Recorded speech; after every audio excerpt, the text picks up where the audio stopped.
Ben, Noia foi fundada oficialmente, xa como todos sabemos, no ano 1168 mediante a Carta de Poboamento outorgada polo monarca Fernando II.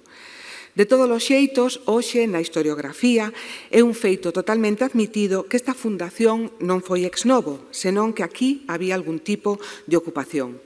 Ocupación que podemos imaginar vinculada a actividades agrícolas e pesqueiras, pero da que nada máis sabemos.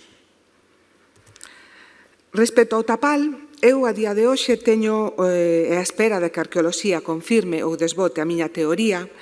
Penso que ao tratarse dun penedo escarpado e rochoso, que, bueno, eu nunca escavei ali, pero penso que non debe de haber, por estas características, un solo moi húmico que permita a típica ocupación medieval de casa e cortiña engadida, pois penso que de haber algo pois que estaría ocupado fundamentalmente por algún tipo de tinglado e almacéns relacionados coas actividades pesqueiras, como almacenamento ou secado de redes, pero onde probablemente xa, dende tempos antigos, debeu de existir un posto de vixilancia e control, porque aquí no Tapal nos atopamos nun cruce de camiños e na desembocadura de dous ríos, e que tiña que ser o lugar polo que os habitantes da zona de Obre e do máis ao sur chegaban aquí.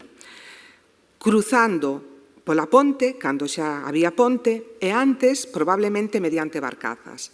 Respecto ás barcazas, bueno, o de moverse a xente, as mercadorías por barcazas na zona de Noia, perdurou ata fai relativamente pouco tempo, porque, bueno, eu recordo que na miña casa contaban que na década dos 50 ou dos 60 a xente de Noia iba á praia e a Broña en barco.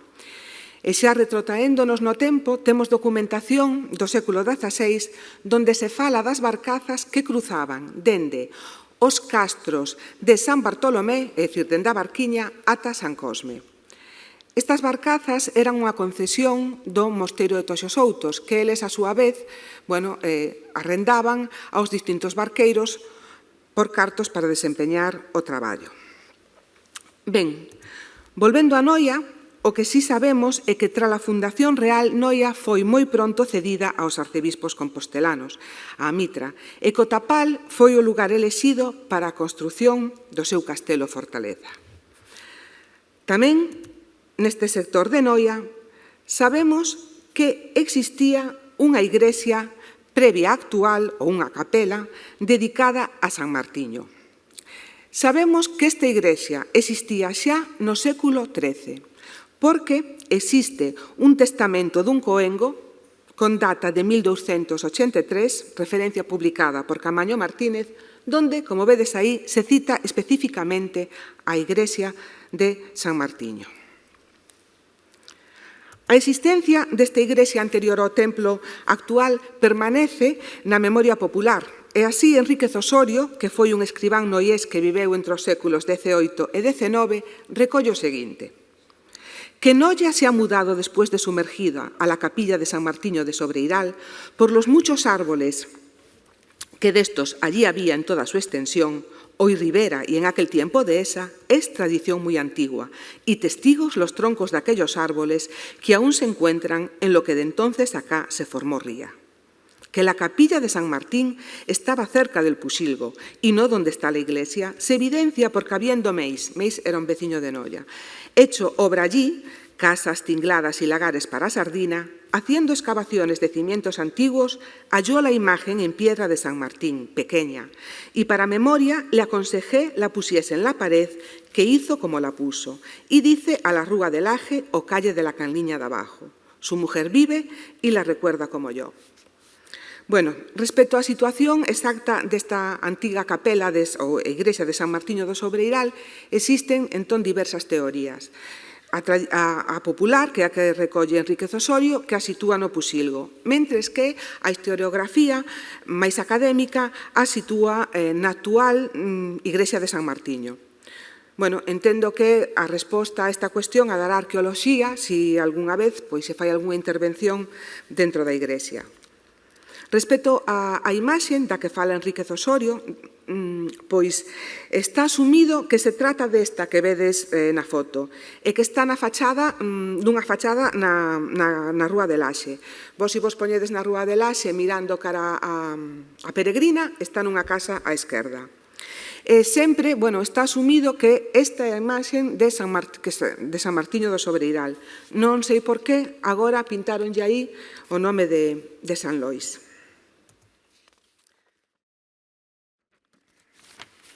Respecto ao contexto, ao longo da construción da Igrexa de San Martiño, ao longo da Idade Media, prodúcese unha expansión demográfica e económica do burgo que fai que os séculos XV e XVI sexan centurias dunha gran importancia económica e cultural, para Noia, claro.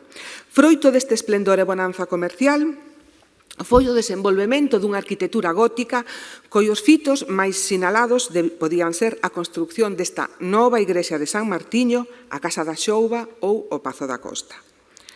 Entre os produtos exportados dende Noia destacaban o ferro e os coiros. Eu supoño que sempre oíchedes que Noia era unha terra de zapateiros. Eu entendo que algo ven daí, non? Que se dende o século XV estábamos a exportar dende Noia coiros, pois veu da man que se desenvolvese un artesanado vinculado a isto. E o destino destos produtos eran fundamentalmente os portos do Mediterráneo.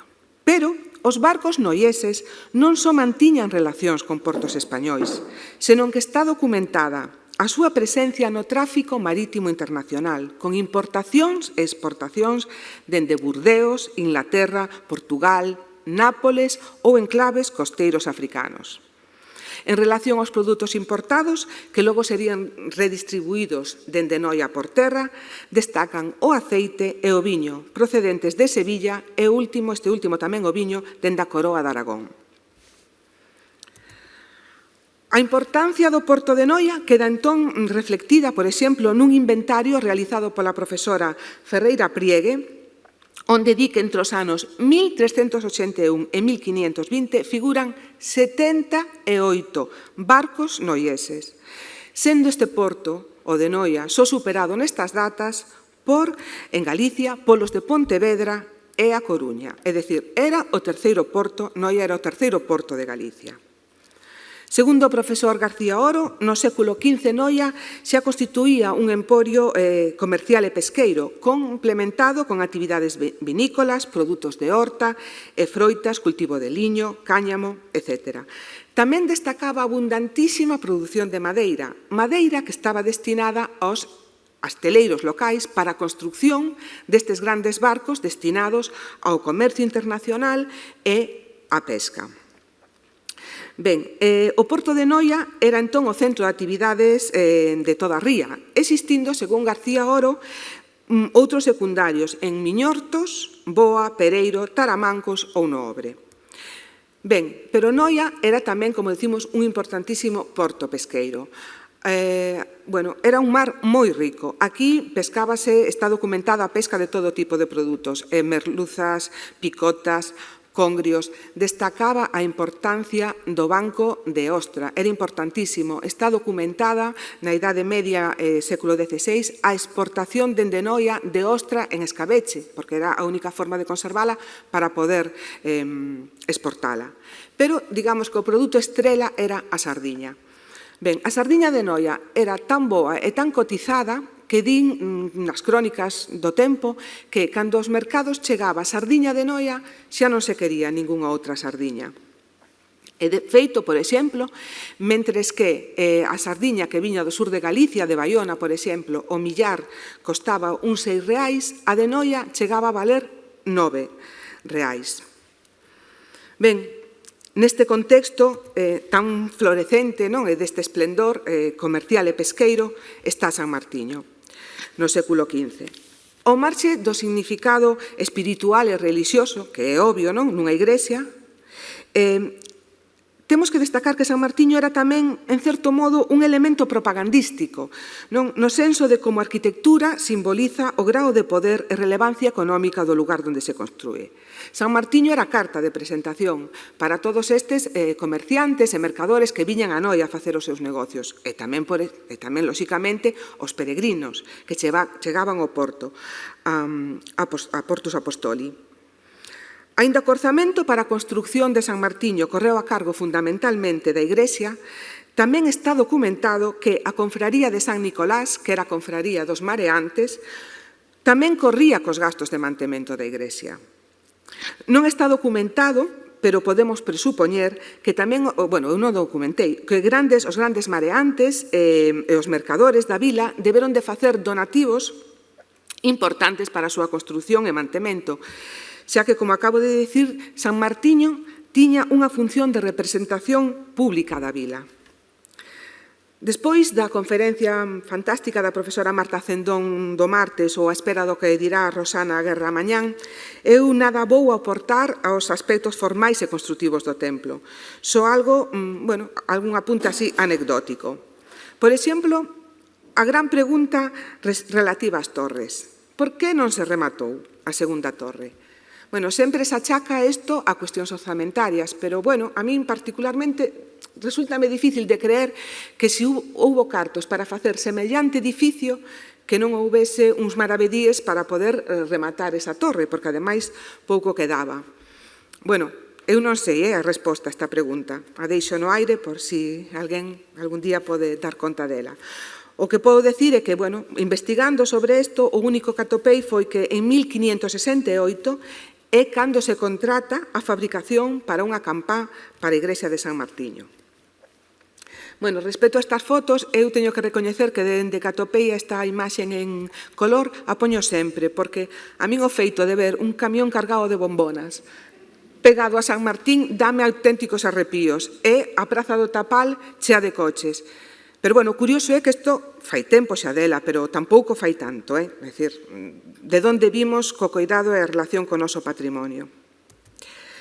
Ben, outra cuestión anecdótica respecto a San Martín é a porta que aparece tapiada no sector sur.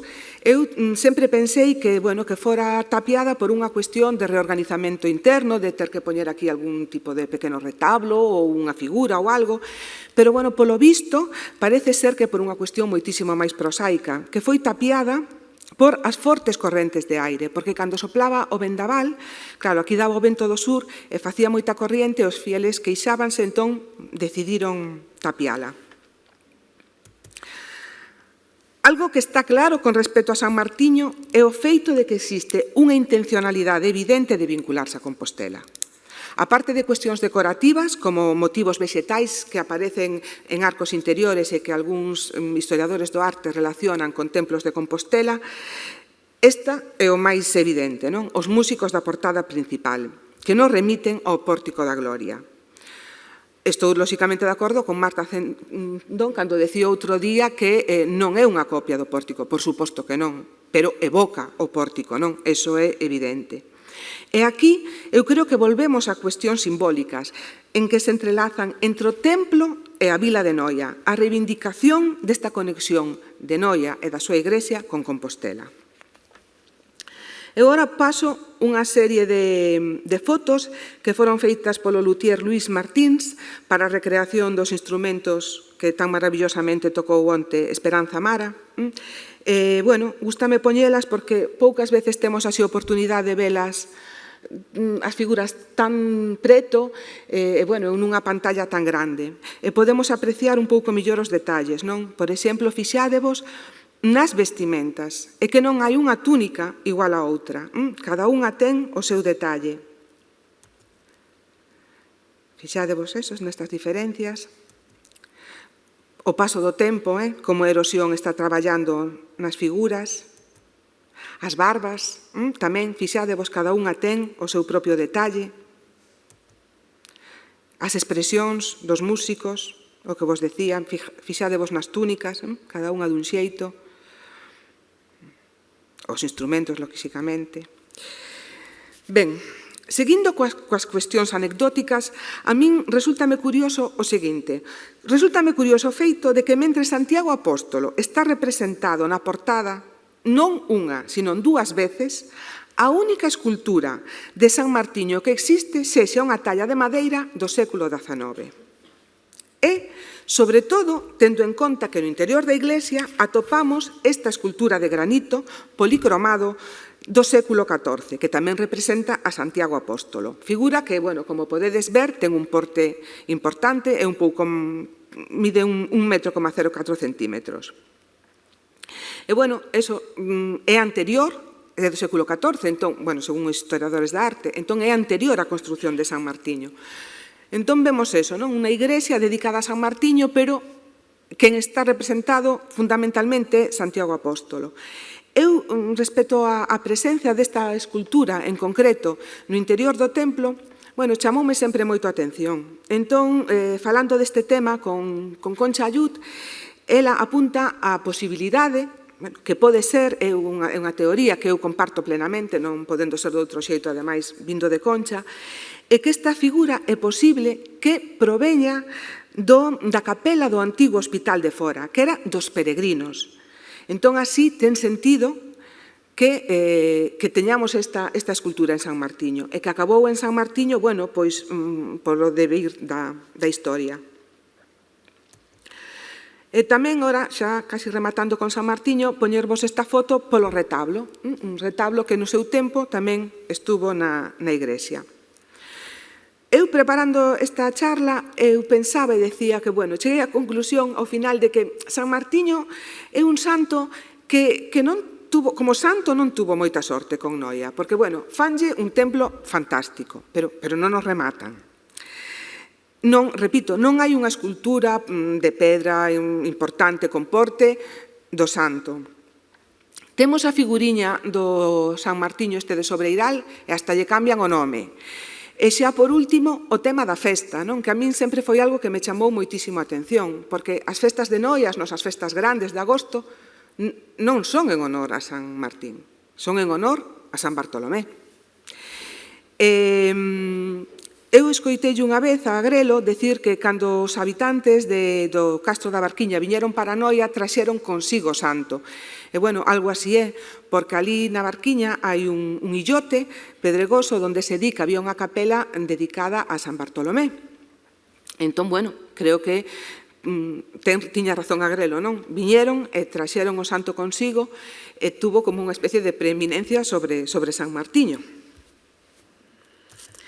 Ben, volvendo ao tema da arquitectura como representación social e de poder económico e político, aínda que estamos a falar da Idade Media, que o que era predominante era os grandes exemplos de arquitectura religiosa, non só había en Noia arquitectura religiosa, senón que tamén temos importantes exemplos de arquitectura civil.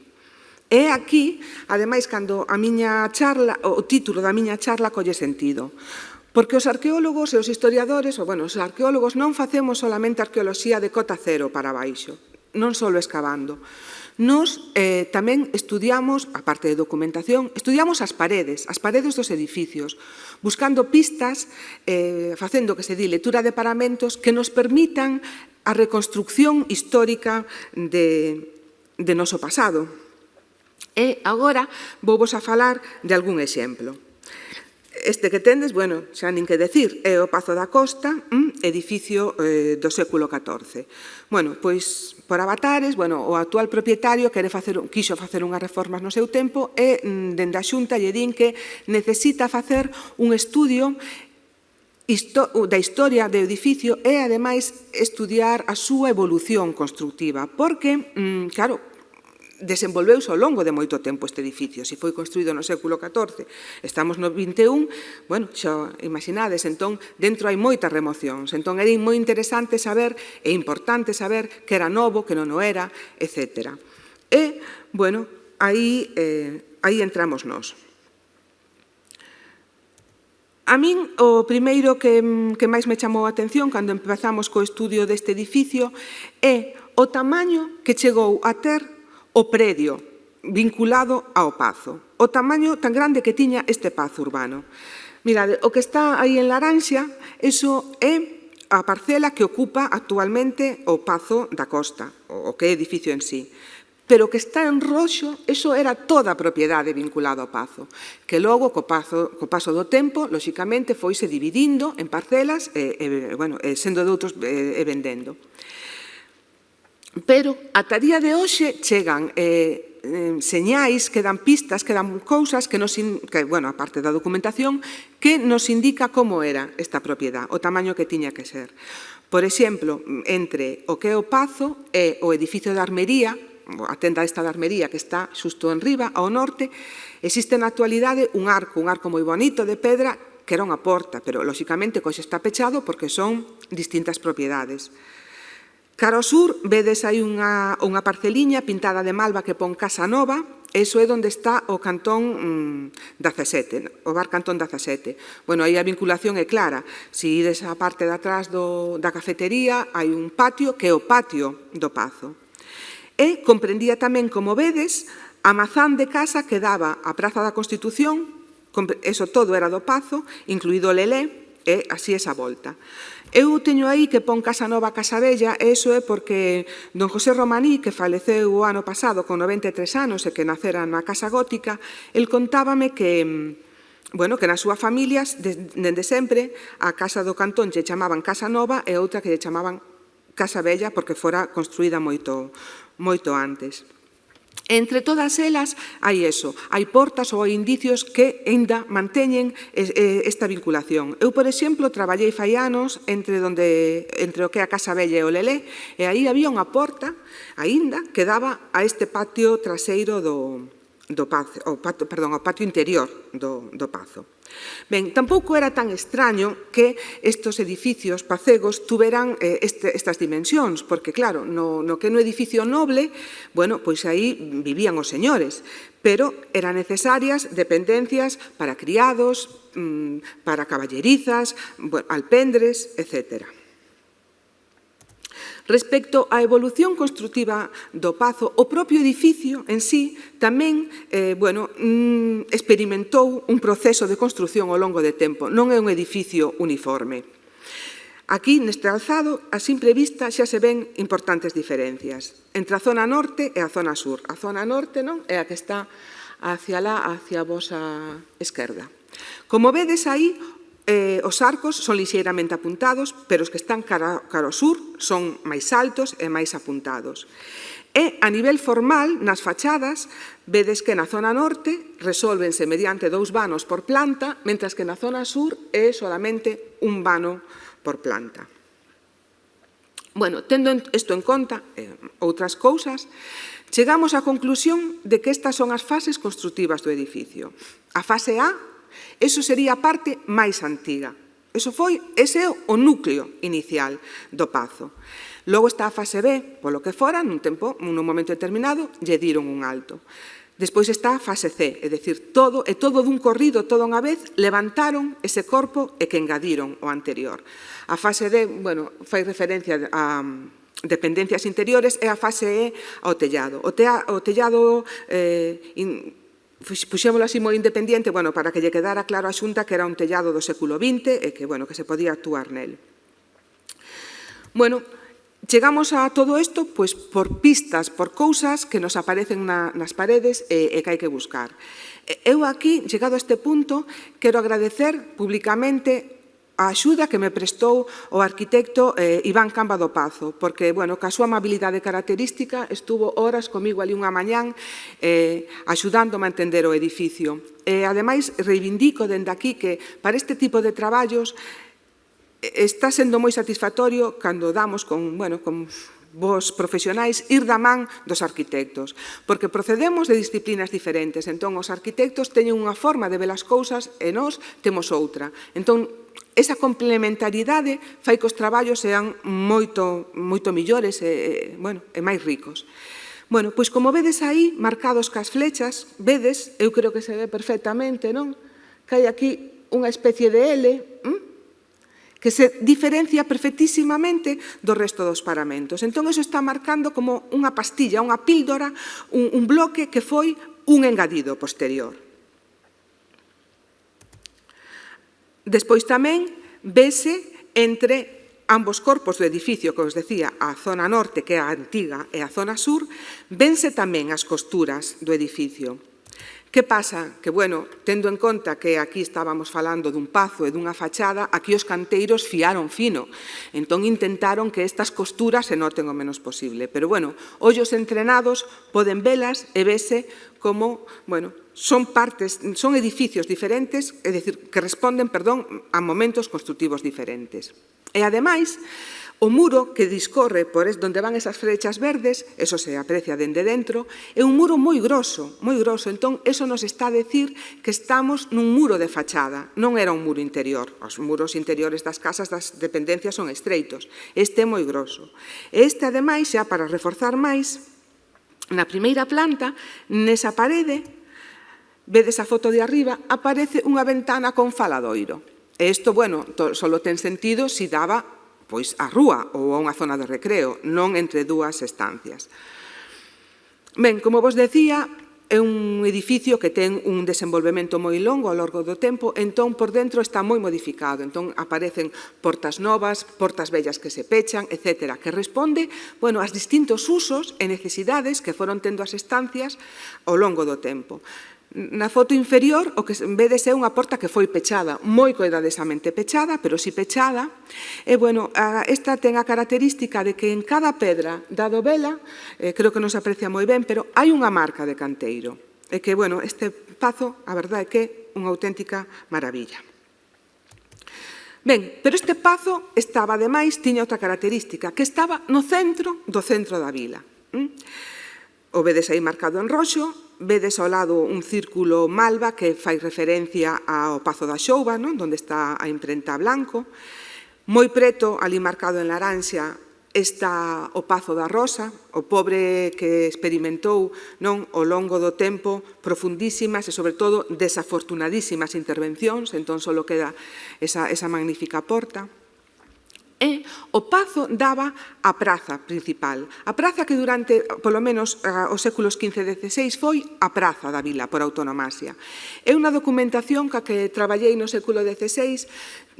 Bueno, por exemplo, cando se fala do Tapal, especifican, non? Din, por exemplo, fulanito merca unha casa na praza do Tapal. Pero, por exemplo, o que acontece nesta praza xa non se nomea, é dicir, se di fulanito merca unha casa na praza ou na praza da vila. Porque todo o mundo xa sabía cal era a praza da vila, a gran praza da vila. Aquí había un forno, aquí había tendas, aquí había casas, e, como publicou no seu momento Pedro García Vidal, aquí había unha fonte que é a que está hoxe na praza da Fanequeira. Ben, esta fonte estaba abastecida polas augas que traía o acueducto que xa coñecemos e que está exposto ali nas rúas do Asesino. Ben, a liña é azul, polo onde se supón que ven a traza do acueduto, e como vedes a chegar a esta praza, a Praza da Vila, hoxe Praza da Constitución, como que se repartían dous ramales, un para darlle auga a esta fonte e outra que iba para o Tapal. Nos atopamos o tramo que vai ao Tapal, quedou in situ, non foi necesario tocalo, pero se pasades por ali, se vos fixades no pavimento, pon traza do acueduto, marca por onde iba o Tapal. Creemos que, lóxicamente, entón, o ramal que iba para o Tapal era para darlle auga ás casas grandes do Tapal, non? As casas importantes. Ben, vedes que tamén na parte superior teño marcado un círculo en verde, marcando esta plaza onde está hoxe, bueno, pois a droguería Luma, non? Para min esta plaza é que é un sitio moi curioso, pero Pedro García Vidal ten a teoría, non?, de que por aí iba a primeira cerca da vila, teoría ca que, lóxicamente, estou totalmente de acordo. E será parte deso, non sei, pero fai que esta praza, bueno, sexa tamén como moi señeira, non, na vila. É un cruce de rúas moi señalado. Ademais, se vos dades conta, cando facemos recados polo casco histórico, sempre acabamos aí, non? Sempre nos acabamos cruzando aí. Eu teño a teoría, pero, bueno, tamén só é unha teoría, de que hai moita posibilidade de que aí, eu creo, de que houbese unha fonte. nalgún tempo. Por qué? Bueno, para empezar, porque por aí pasaba a traza do acueducto. Entón, a verdade é que lles era moi sinxelo poñer un sifón e montar unha fonte aí que abastecera a ese sector da vila de Auga, porque o sector, digamos que sur, xa estaba abastecido pola fonte que había na praza, praza da Constitución. En que me baseo tamén? Bueno, eu xa vos teño comentado noutros relatorios que o sustrato xeolóxico de Noia é barro. En Noia casi non hai granito. E que é moi habitual que nas intervencións arqueolóxicas, cando traballamos nunha casa, aparezca chea de buratos nese barro. Bueno, nós temos asumido que esos son barreiras, é dicir que estou na miña propiedade, vou levantar unhas paredes, necesito barro, o teño, pois fago burato e consigo o barro para as miñas paredes. Pero claro, o que non é normal é facer un burato nunha praza, porque este burato está nesa praza, está xusto diante de onde está a droguería Luma. Entón, facer un burato nunha praza pública terá que estar vinculado a un elemento público. E, bueno, a min o que se me ocurre é que sexa, que fose para unha fonte. Pero, bueno, como digo, é unha teoría. Pero en Noia, aparte dese centro que acabamos de ver, onde se xuntaban este pazo tan grande, estas outras propiedades, esta praza da vila, hai outros pazos, hai outros edificios singulares. E un deles é o pazo do Forno do Rato, que está, de todos xeitos, dentro do espacio murallado. Este pazo presenta, bueno, unha forma, a min sempre tamén me resultou moi curiosa, non? Porque ten esa fachada, ese arco conformando como unha especie de dobre rúa na rúa, ten ese balconciño, bueno, é un pazo curioso. Bueno, eu non traballei nel, pero sí traballou nel a miña compañeira arqueóloga Lola Gil. E ela traballou tamén, como, bueno, eu creo que sodes todos de Noia, facedes unha idea clarísima, onde está o Cuquía. Bueno, o espacio do pazo actual é o que está aí, ese círculo marcado en laranxa. Bueno, pois Lola chegou á conclusión, traballando en ambos solares, de que todo eso que vedes marcado aí era, como no Pazo da Costa, era o predio do Pazo do Forno do Rato, é dicir, tiña esas dimensións. E ela chega a esa conclusión perfectamente razoada porque tamén vai atopando distintas portas que se comunican, ou se tapiadas e elementos nos paramentos que lle levan a esta conclusión. Ademais, este pazo ten unha cousa moi curiosa, que é que se estende, como agora os vou a explicar, ao fronte, non? Entón, sabedes que dimensións tiña este pazo. E tendes aí tamén o do Pazo da Costa, entón, como conclusión, o que vemos é que os pazos medievais e da idade moderna de Noia eran propiedades de grandes dimensións. Ben, este ademais ten esa cousa curiosa, non? Que se estende a outro lado.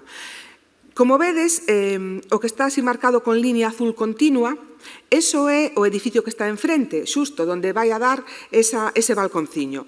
Ese edificio presenta unha anomalía, que é que, como se vos fixades, toda a mazán desas casas teñen todas as casas fachada a dúas rúas, a Carreiriña e ao Forno do Rato, excepto esa. Eu, de todos os xeitos, creo que iso é produto de un repartimento dunha herencia, pero que debía de ser como todas e dar a ambas fachadas. E a que está en riba é o edificio onde está, a casa onde está o Senra, que é esa casa tan bonita. Bueno, pois todo eso formaba parte do Pazo do Forno do Rato. E fixadevos no paramento, vese clarísimamente que aí había unha porta. Ese era unha pasarela de comunicación entre o pazo e o edificio que está enfrente. E se comunicaban, era porque formaban parte, lóxicamente, dun mesmo predio. No interior, vese clarísimamente que é unha porta, o que pasa que, bueno, hai unha serie de alacenas, non é sentido poñer foto. Pero que, ademais, é que entre esta casa e a casa do Senra volvemos a topar o mesmo. Temos portas que ou se tapiadas, pero que están ali os ocos clarísimos para ver. Entón, todo isto nos indica eso, que hai un flujo de comunicación e que todo formaba parte desta gran propiedade que era o Pazo do Forno do Rato. Ben, xa para rematar, porque o tempo voa, vouvos a falar agora do claustro do Concello de Noia. porque, inda que cronolóxicamente é posterior, ali tamén se fixo unha lectura de paramentos e, bueno, este é un momento como calquer outro para dar a coñecer os resultados.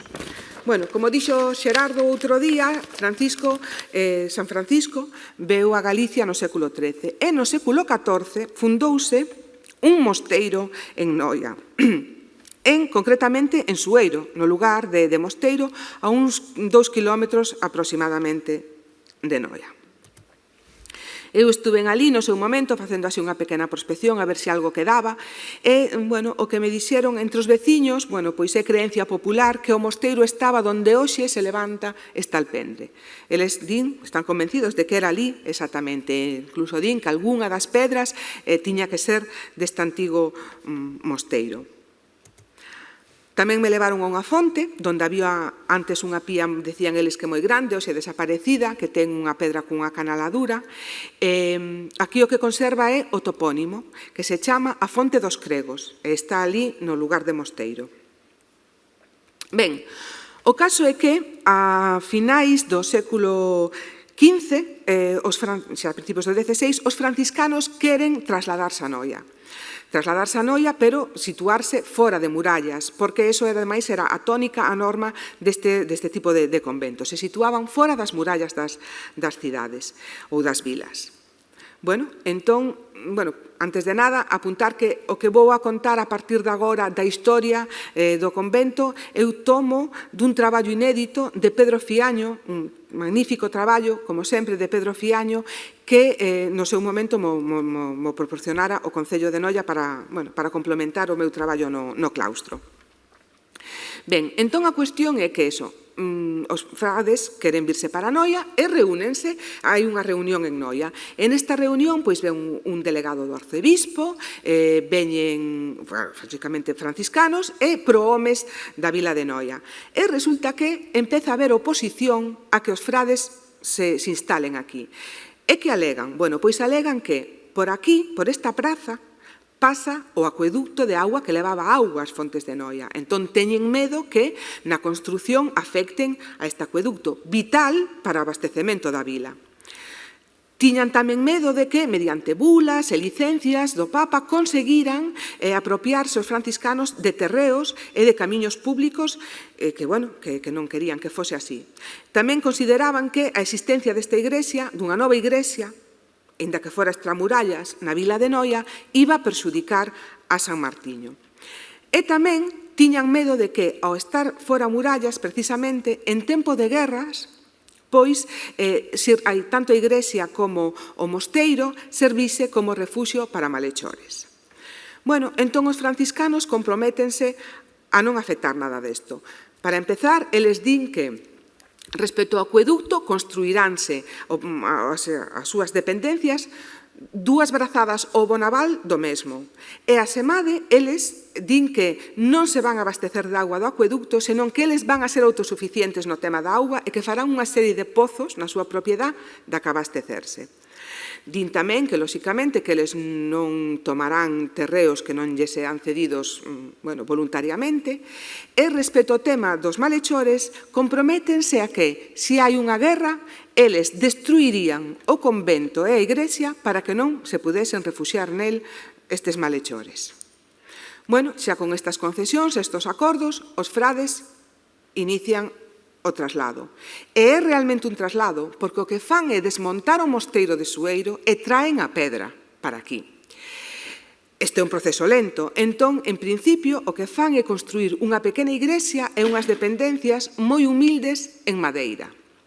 E pouco a pouco, ca pedra que traen, que van traendo, con outra que van conseguindo, levantan o mosteiro. Ben, nesta magnífica foto que me pasou Suso Xogaina, vedes aquí esta L, e esta L o que é a que Pedro Fiaño di que é a primeira residencia. Isto é o núcleo do mosteiro. Lóxicamente, esta especie de torre, que é o que xa entrada hoxe a casa consistorial, para o meu gusto tamén bastante desafortunada, é un engadido posterior. Pero esa L era a residencia, a primeira residencia dos monxes. Fixádevos na foto e que vedes como está agora, non? A fachada está absolutamente expedita, non? Está libre. Bueno, pois, fixadevos nesta. Esta primeira residencia chegaba ata a Torre da Campana. Non existía esa fachada que ora vedes expedita. Estaba ocupada por este corpo que se continuaba hasta aí e que tiña pegado outro corpo inferior, se vos fixades aí entre as árbores, e que tamén, como pasa agora, non, para acceder ao concello, parece que hai unhas esqueiras, porque se ve ali sentada unha muller o que parecen nunhas esqueiras. Ben, este é un croquis que aparece neste traballo de Pedro Fiaño e el tamén, con moi bo criterio, como vedes, leva a primeira residencia, a estende ata, fixadevos na planta da igrexa, ata a Torre da Campá. Ben, lectura de paramentos, é dicir, cando xa sabemos, vemos, non? O de sempre, cando tes o ollo buscando, sabes o que buscas, atopas. Entón, como vedes, nesta fachada quedan os restos ben evidentes, sobre todo unha vez que xa sabes de que veñen, desta antiga construción que estaba aí. Ben, Pedro Fiaño fala tamén da extensión que tiña o convento de San Francisco. Mirade, isto é un pouco como dos Pazos, non? É un pouco asombroso ver o tamaño que chegou a ter. El fala de que, bueno, isto que vedes aquí abaixo, o convento e a casa do concello, nos documentos dos frades, eles falan de que tiñan a horta de abaixo, e a horta de abaixo era entre o que é o xo concello e a Sociedade Recreativa Liceo. Falaban da horta de arriba, que é onde están estes edificios que no seu momento foron promovidos por a Caixa de Aforros. E despois falaban do bosque.